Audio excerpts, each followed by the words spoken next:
इस कल्पतरु जो चैप्टर है, चैप्टर 4, इसमें मुख्य रूप से ये बताया गया है कि हिमालय पर्वत पर एक कंचनपुर नामक जगह है। हिमालय पर्वत पर कंचनपुर नामक एक जगह है जो समृद्धि से युक्त है। वहां पर जिमुतवाहन नामक एक राजा थे। जिमुतवाहन नाम हो गया, राजा थे। जिस राजा के उद्यान में, उनका जो उद्यान है, घर के नजदीक उद्यान है, उस उद्यान में एक कल्प वृक्ष है। ये कल्प वृक्ष कैसे है? तो उनके पूर्वजों के द्वारा ही वो प्राप्त हुआ है और प्रत्येक राजा आते हैं और उस वृक्ष से अपने इच्छानुसार समृद्धि को प्राप्त करते रहे हैं। ये कल्प वृक्ष है। तो राजा जिमुतवाहन है, वो भी उस कल्प वृक्ष से अपने इच्छानुसार धन इत्यादि जो भी समृद्धि है उस राज्य में प्राप्त किए हुए हैं। उस जिमुतवाहन को एक जिमुतकेतु नाम है नामक पुत्र का जन्म होता है। उसका नाम होता है जिमुतकेतु।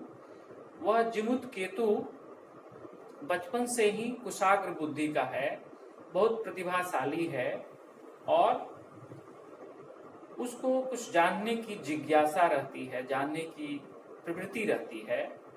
और इस क्रम में जब वो बड़ा होता है तो उस वृक्ष के महत्व को जानने लगता है। अपने मंत्रियों से या अन्य लोगों से उस कल्प वृक्ष के बारे में जानता है। तो उसे ये पता चलता है कि ये कल्प वृक्ष है, उनको उनके पूर्वजों की एक संपत्ति के रूप में है और इच्छानुसार लोग प्राप्त करते रहे हैं। तब इससे जिमुतकेतु को ऐसा महसूस होता है कि अगर इस वृक्ष का उपयोग लोगों के समृद्धि के लिए किया जाए तो ज्यादा उचित होगा, क्योंकि पहले के जो भी राजा लोग थे वो अपनी समृद्धि के लिए ही केवल इसे कार्य किए हैं। अब क्यों न इसका समृद्धि लोगों के लिए प्रयोग किया जाए। अब ये जिमुतकेतु राजकुमार बन चुके हैं और अपने पिता के पास जाकर पिता से निवेदन करते हैं कि वे चाहते हैं कि इस वृक्ष से जन कल्याण के लिए कुछ याचना करें। पिता भी देखते हैं कि इनके पुत्र का इच्छा जन कल्याण के लिए है तो अनुमति दे देते हैं। जिमुतकेतु अपने मंत्रियों के साथ उस वृक्ष के समीप जाते हैं और वृक्ष की उपासना करते हैं, वृक्ष की पूजा करते हैं और वृक्ष से वे जन कल्याण के लिए समृद्धि की याचना करते हैं और वृक्ष से यह मांगते हैं कि कुछ ऐसा कार्य हो, कुछ ऐसा वृक्ष के द्वारा चमत्कार हो कि उनके प्रजा की जो दरिद्रता है वह समाप्त हो जाए, कोई गरीब नहीं रहे उनके राज्य में। तो वृक्ष का भी, कल्प वृक्ष का भी ये कहना है कि ठीक है, वो ऐसा कर सकता है, लेकिन उसके बाद यहाँ से वो हमेशा के लिए चला जाएगा। तो राजा जो राजकुमार हैं जिमुतकेतु, वो स्वीकार कर लेते हैं।